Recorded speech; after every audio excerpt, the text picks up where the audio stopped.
and welcome to Live in the Solution. I'm your astrologer and tarot card reader, Mary Trimble, here with your readings for December the 2nd through December the 8th. These readings are, first of all, if you're new, welcome. Thank you so much for tuning in. I'm so happy that you found this channel. I really hope you enjoy these readings and that you will return. And if you are returning, guys, I thank you. Thank you from the bottom of my heart. I really appreciate your love and your loyalty. And thank you for coming back. And these readings are for the collective, guys. So please take what resonates and leave the rest. Don't assume that everything I say here is applicable to you. If you would like a more in-depth, tailored and personal reading, please click on this link here and that will take you to my website and you can check out all the readings that I offer. Now, what else? This is for your sun, moon and rising also. And all the links to the other videos will be down below. Sometimes it takes me a minute to get them all up there, but check underneath and you'll get those links to everything you need below.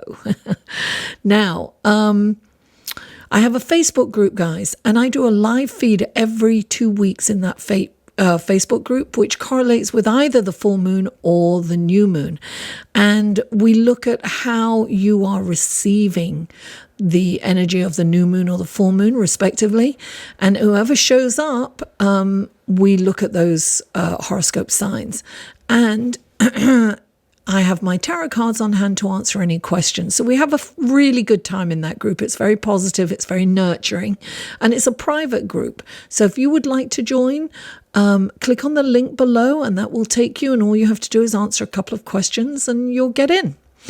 Now, what else? Yes, another way to support this channel, guys, is through Patreon. Click on that link there and check out my Patreon page. I post things on Patreon that I don't post anywhere else. And I am working on a project that will be available to my patrons for free, and there'll be a charge for other people. So they get to see things first sometimes, before I release it. These readings come in 3 sections. This is the intro, then there's the astrology report, and then there's the tarot reading. So I will have skip times to each section below. There'll be timestamps there so that you can skip.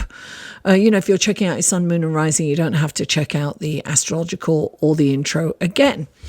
All right, guys. So without further ado, let's go to the astrology report, shall we? Hello and welcome to the astrology report section of your reading. And we have a huge shift in energy this week. We've probably been feeling it a little bit, well, most likely. So Monday, December the 2nd, Jupiter moves into Capricorn. This is a huge shift in energy.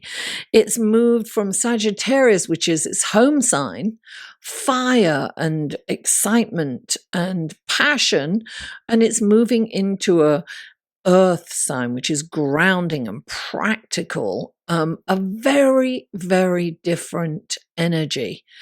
Now it's been in Sagittarius for the better part of a year, and it'll be in Capricorn until December the 19th, 2020. So it's going to be there for just over a year.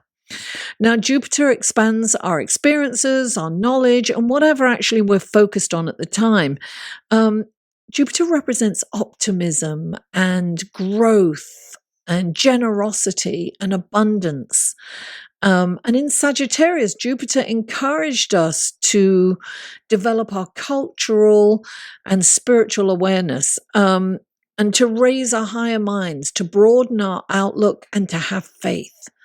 Now, as Jupiter enters Capricorn, we now have a different focus.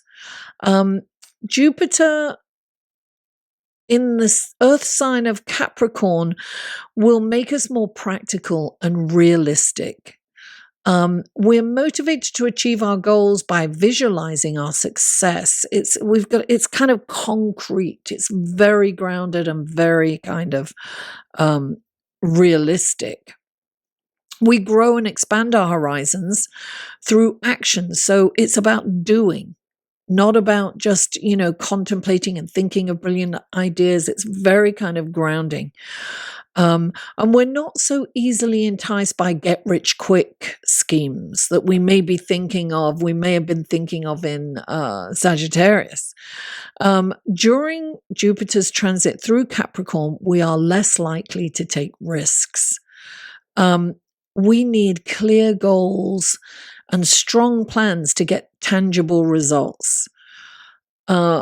Jupiter in Capricorn can attract good fortune when we organize and conduct ourselves with integrity, and when we're ethical and mature. We need to be disciplined and committed to a methodical step-by-step approach to realize our goals. We have a strong need for concrete results and security.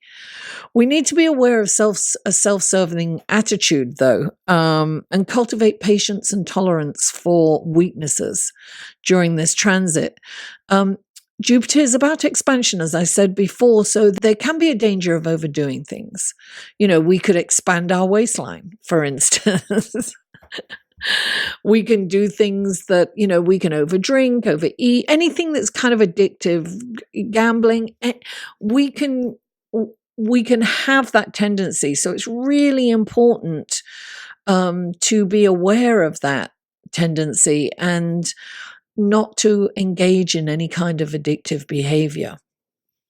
Now, on Tuesday, December the 3rd, Mercury is sextile to Pluto. That's a lovely aspect.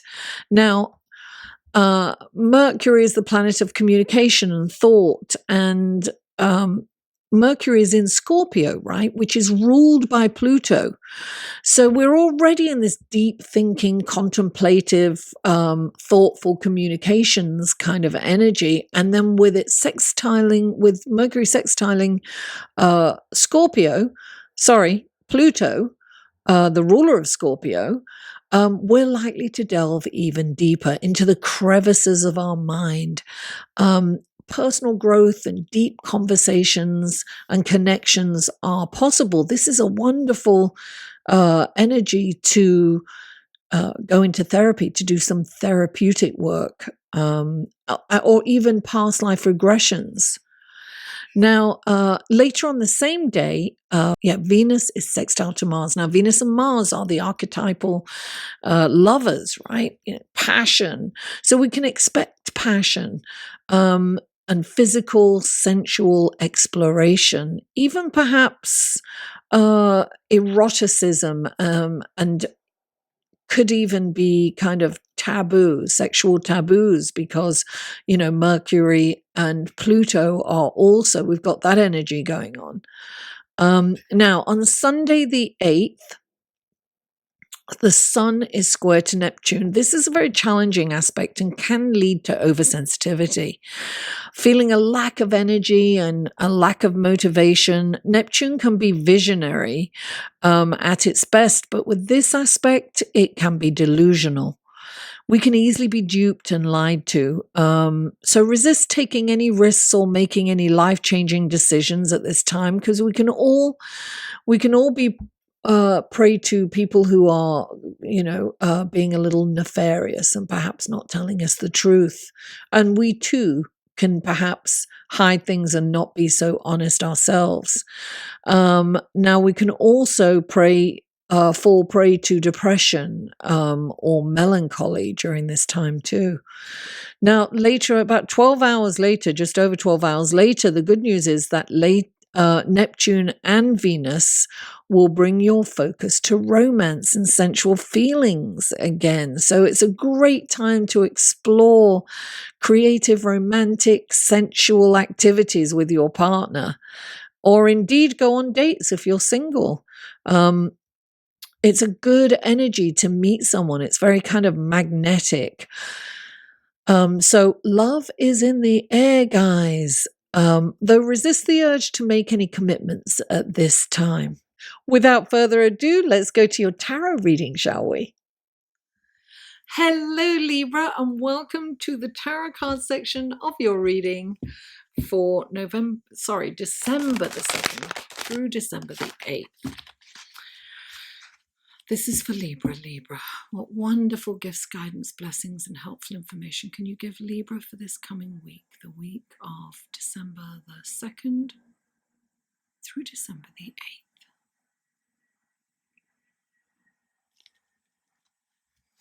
Three cards for Libra, please. Three cards for Libra. Two more cards for Libra, please. Two more cards for Libra. One more card for Libra, please. One more card for Libra. Okay, now we're going on to, oh wow, there is definitely a theme here. It's amazing. It really is. There are, there's definitely a lot of crossover. And so if you know your sun, moon, and rising, check them out. And one card is coming up.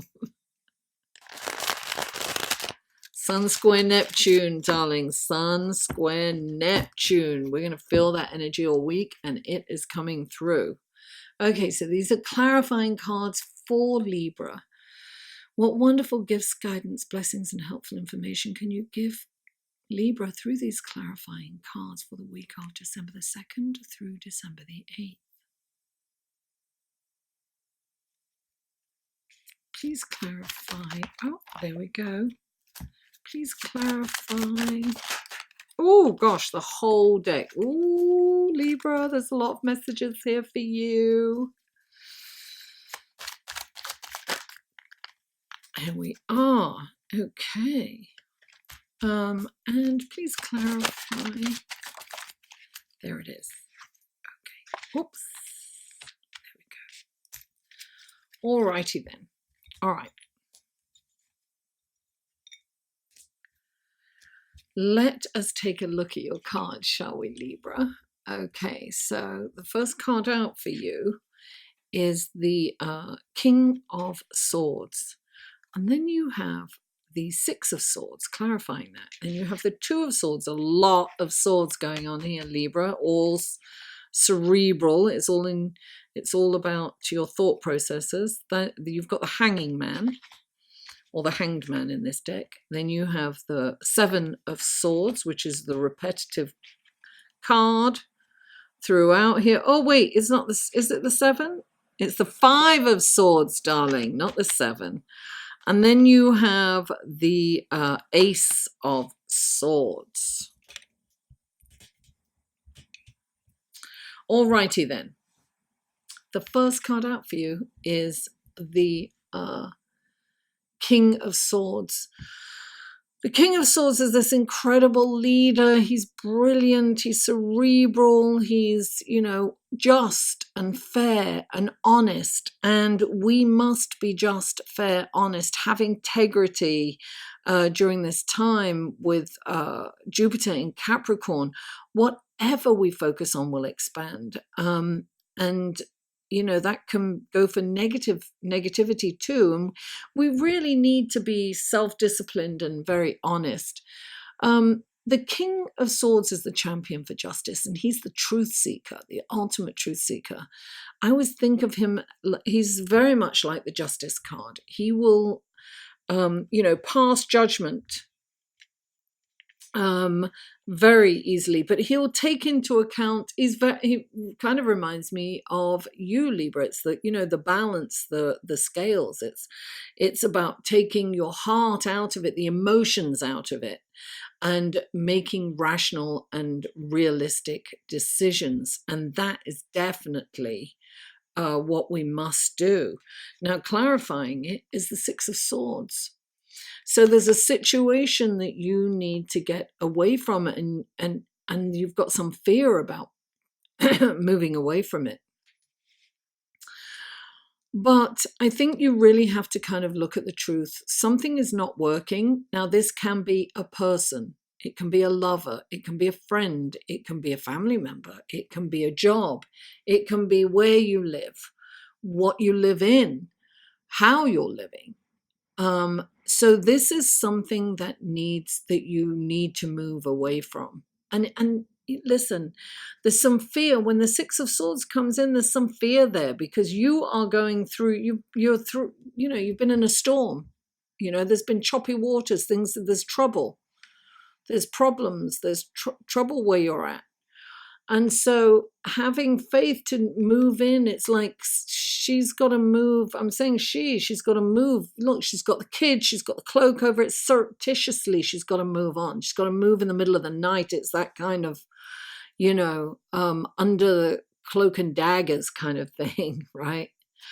And the journey, there's no guarantee. So there's a fear of getting in the boat. There's a fear of moving on because there's no guarantee in the future. And so sometimes we stay in a situation that is not working because we're in fear of moving on. But, look how there's calmer water here and there's greener pastures. There's trees in the background. It represents fertility and abundance. So get in the boat, darling, because there are calmer waters and greener pastures. You've got to leave whatever it is, you've got to leave it behind you and just move forward. Let it go. Move on. And you have this decision, right?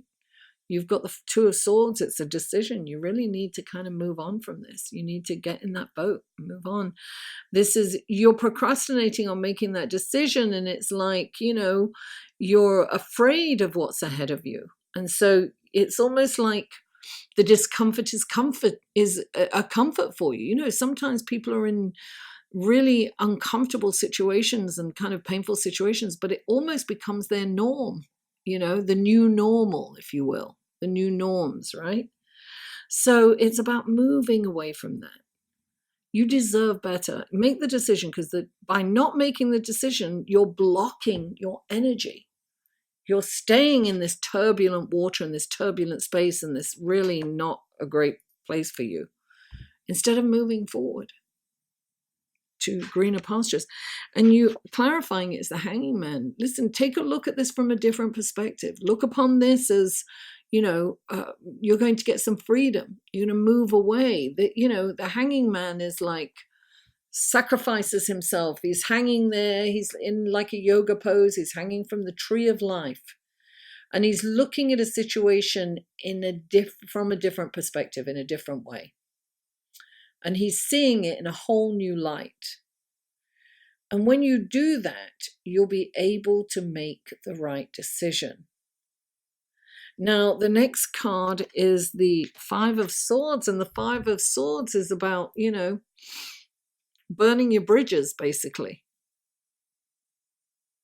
It's like, it's winning a battle that can't be won. It's humiliating someone. It's being insulting. It's being vindictive, it's being cruel, just so that you can be right, Sometimes you have to know your limitations. Sometimes it's better to let the other person win. Let them, I always say, listen, let it go, let them be wrong. Let them think they're right, let them be wrong. Just let it go. Some battles are not worth it. And we have to have integrity, right? So it's not about, these are arguments that turn into insulting each other personally. Have you ever been like in a debate and then somebody turns around and said, oh, you're stupid, or something like that? I remember once on Facebook, somebody I knew professionally, this is many, many, many years ago. And he kept making comments on my posts, and I said, well, I welcome your opinion. If you disagree, just that's fine, because he was a bit nasty with it, right? I said, thank you for sharing, and you're welcome to ignore my post if it bothers you. And then he turned around and he said, you're too dumb to be my friend, I'm unfriending you. And I said, thank you very much. I love you too. So he couldn't win the argument. So he was just vindictive and cruel and, insulting. It didn't bother me because, he looked really bad. I just, I hit him with love. Love, love will keep us together or send you packing. So this is, don't resort to this. Don't, you know, don't react. Sometimes, be quiet. And this is interesting because you have the Ace of Swords clarifying this. So this could be a situation at work or at home where it's really difficult. It's a difficult situation, and some, people are butting heads and they're arguing about things. And I really think that this is, by letting this go, allowing this person to be wrong, to step back, you're going to remove blocks. So maybe this person was blocking me every time I posted something. He just said something nasty, right? And when you come back at it with love and you don't rise up to their bait, then they get sick and they go. So then they're removed, right? This is the Ganesh of the tarot, the Ace of Swords. So blocks are being removed. That person was removed. He removed himself, but he was removed because, he couldn't win and he was so angry, and he was a lot more angry. I wasn't angry. I was just like, whatever, bye-bye. And so therefore you can clear your path forward. Sometimes and I'm really getting that perhaps this is where you've got to move on from, right? And when you move on from this situation or this person, then things are going to be more plain sailing into calmer waters and greener pastures. Libra, I really feel that you have to make this decision to move on. There's turmoil where you're at. So this could be a work situation, or it could be a lover or a friend. And in order for you to really get ahead, you've got to move on from them. Let them go. Or let it go. The situation is not doing you any favors. So look at it from a different perspective. It'll be plain sailing once you let this go. Libra, thank you so much for tuning in. Please don't forget to like this video, share it with friends, family, neighbors, co-workers, social media. Please help me get to that 10K I've been trying to get to for like 6 weeks. And comment. I respond, I answer every comment, and I welcome feedback. And if you haven't already, please subscribe. Mwah! I love you all, and I'll see you next week.